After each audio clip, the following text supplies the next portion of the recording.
Hi everybody, this is a light language transmission leading up to the solstice, the 21/12/2020. As you know, we have a grand convergence of Jupiter and Saturn, which is being called the Star of Bethlehem. It's going to be visible in the sky, but it's also the one they think is the Christmas star, Star of Bethlehem, at the time of the birth of Jesus Christ. It's, you know, it's coinciding with a birth of the cosmic heart, the Christed heart, the Christed consciousness coming into humanity. So what I want to talk about today is the multidimensional aspects of how that plays out when this process is happening from the higher dimensions and how that flows down into real life. And I feel it's specifically to talk about it around the sacred unions, twin flame connections, soul connections, and how this may be showing up at the moment on all the different levels. I feel to start with the cosmic heart, and I want to really allow this to be much more coming from just channel today, rather than talking about too much about things in the current reality at the 3D level. I just feel like those are the things that are being pushed out at the moment, and the advice coming in is to hold your center, listen to your higher wisdom, the divine feminine aspect, which is really connected to the higher plan, and trust in the higher plan. Okay, so that light language coming in around the higher plan, they wanted me to point out that it was at 222 into the reading, and 222 is what I see as a twin flame number. It's unity, it's manifestation, sensitivity.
So I'm just wanting to show you this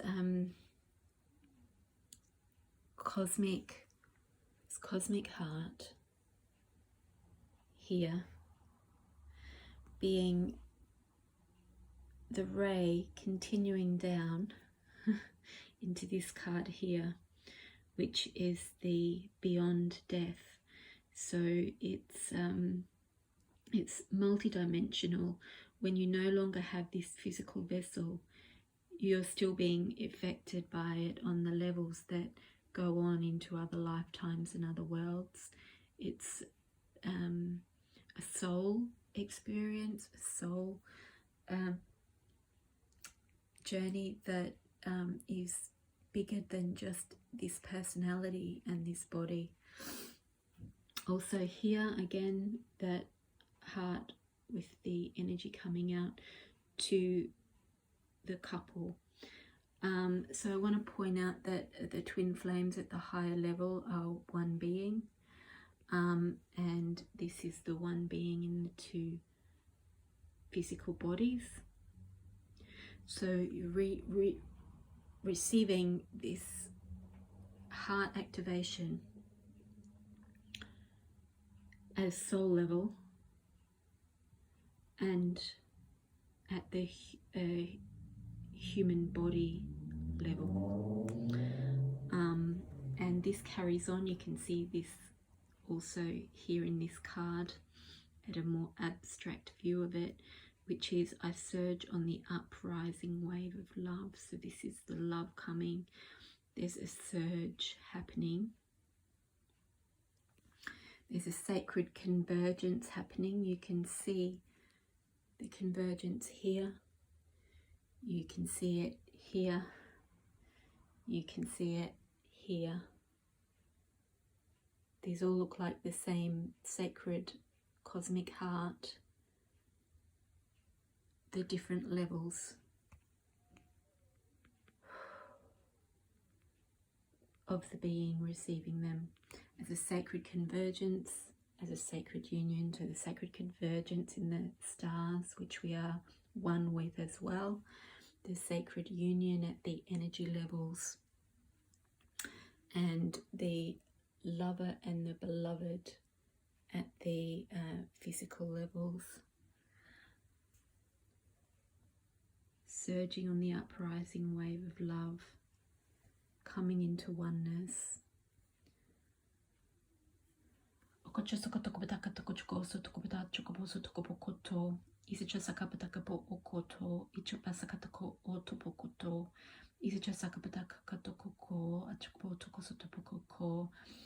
Let love transform. So we're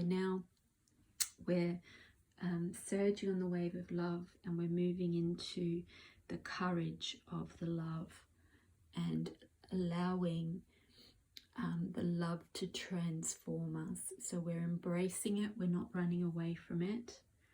We're not running away from all the things that it brings up in the physical, like divine discontent.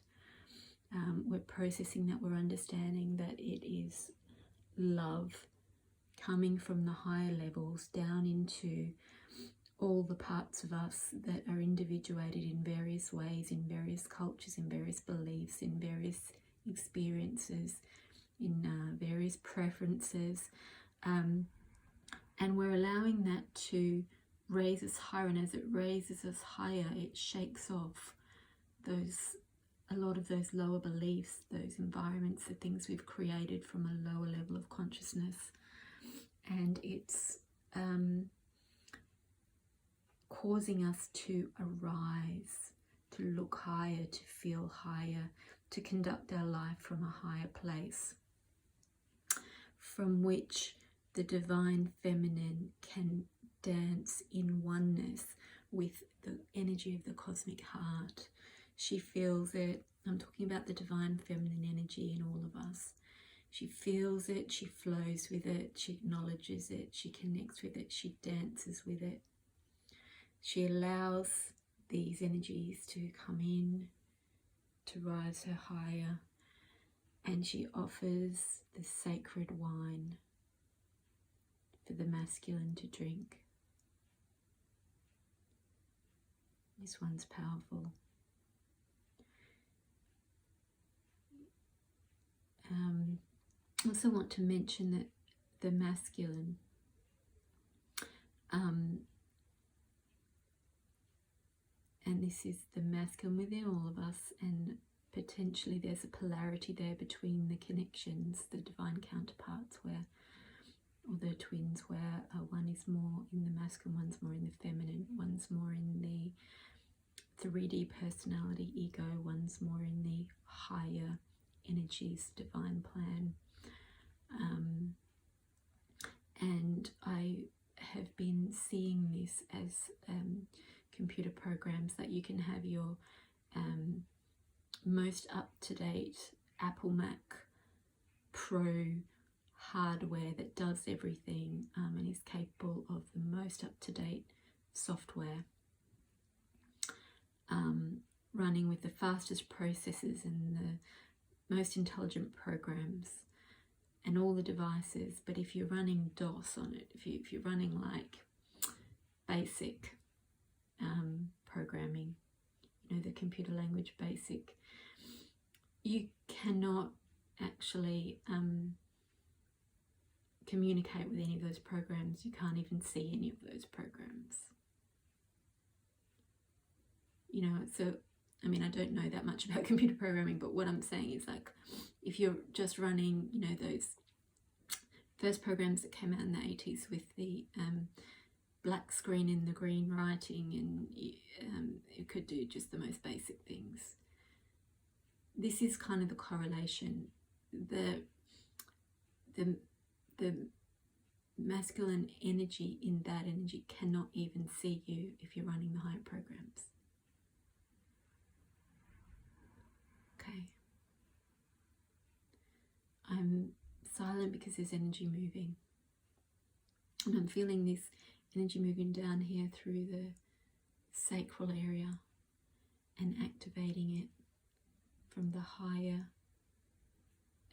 cosmic heart energies.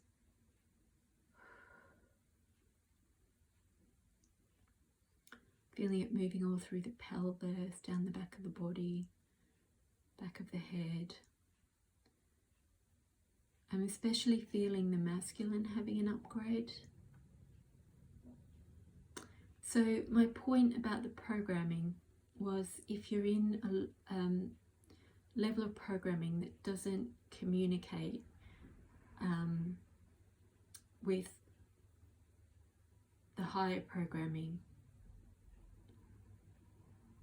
then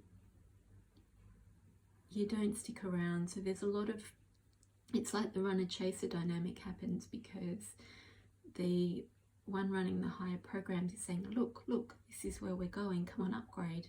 And the one lower is going, I can't even hear you. I don't even know you're there, really. I'm only seeing you from a limited perspective, and often running. So this is where she offers the sacred wine, and it's not being accepted. But what I'm feeling here is, I'm feeling it being accepted. It's at the higher levels, this is happening.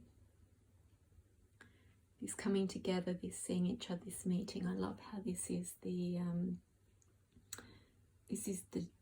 the two are more individuated here.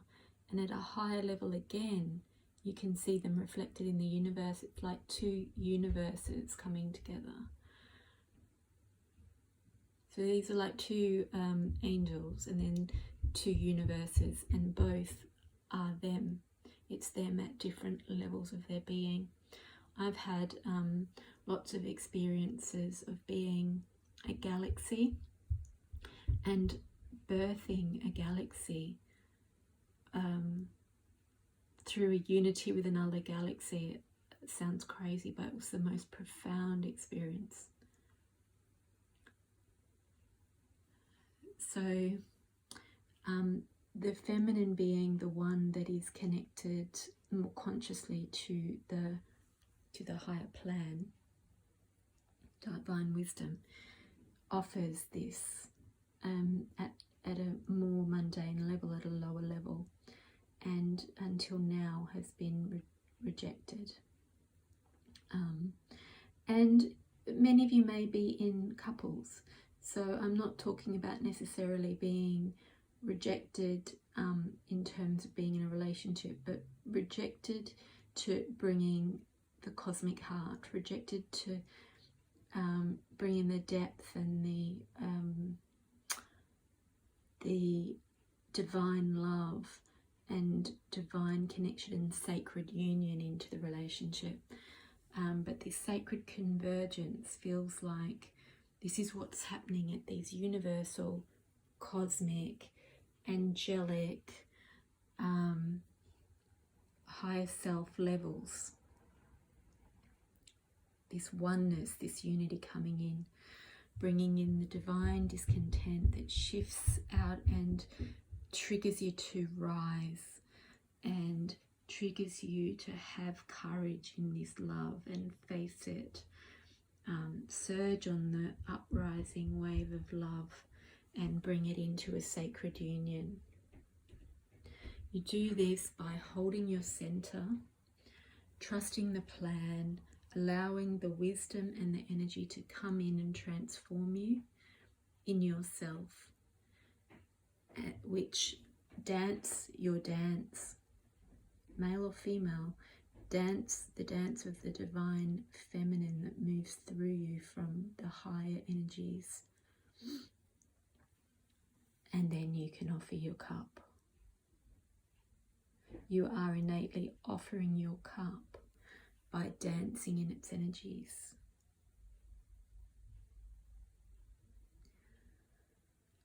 I'm silent because that energy is moving through. It's coming in through the crown.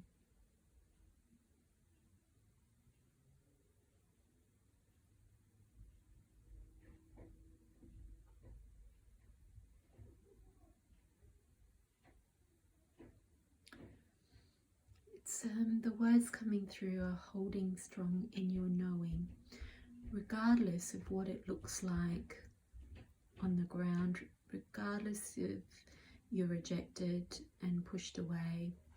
It doesn't mean keep moving forward towards someone or something that's not accepting you at the physical level. It means standing strong in your center and trusting the plan regardless of what it looks like on the ground, carrying on in your in letting love transform you and working through your divine discontent, rising up to meet the energies coming in and being a channel for these energies to come in through you into humanity, into 3D reality.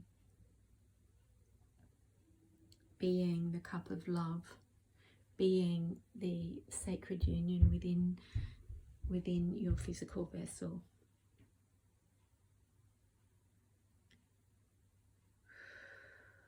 Yeah.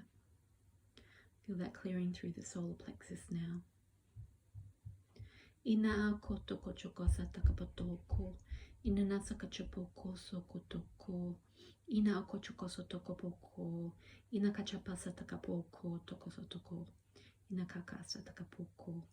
Ina chasa kapatako soko. Ina chasa kapatako ko sotoko potoko koto koto. Inacha sapata kakakas tokopoko. Inacha sapata kaka toko soko toko toko chopoko. Isakata poko akasata poko. Isacha kapasa takapako toko sotoko toko. Isakata kakasa katoko aka atoko a toko o. Inaka oto I asapoko o ata o ka a o ta pa o acha o naka oso oto poko ta. I feel like I want to tell you a story about my cats this morning. So Magic, very early hours of the morning, was playing with something and loudly, and so I had to get up and sort it out. And I have all these little robins that little styrofoam robins, they're very pretty, connected to a plant in the hallway, like a very tall plant. And during the night, Magic had pulled all of them off, about 6 of them, and had been playing with them, and they're really pretty, and I didn't want them all chewed up, so I put one of them back on the tree and went back to bed. And then I heard a crash and the tree fell down, and all the sand and everything was all over the floor, with lots of little ceramic balls all over the house, which the cat was then chasing. I ended up getting up and going to the kitchen, and then Magic followed me in with all this, it looked like glitter all over his face and his ears. And when I looked at him, tried to work out where it was, he had had so much fun pulling that plant over that he'd gone in and he'd pulled down another plant and got the pollen all over his face.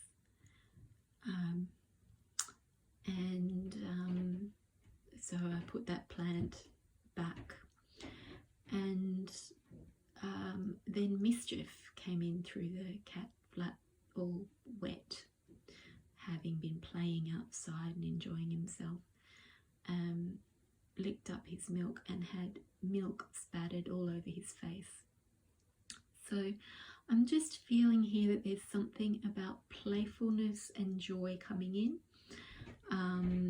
and magic and mischievousness, and just the way that both of them were looking at me with this life force in them, and this joy, this mischievousness, and the magic of the pollen all over his face, like fertility,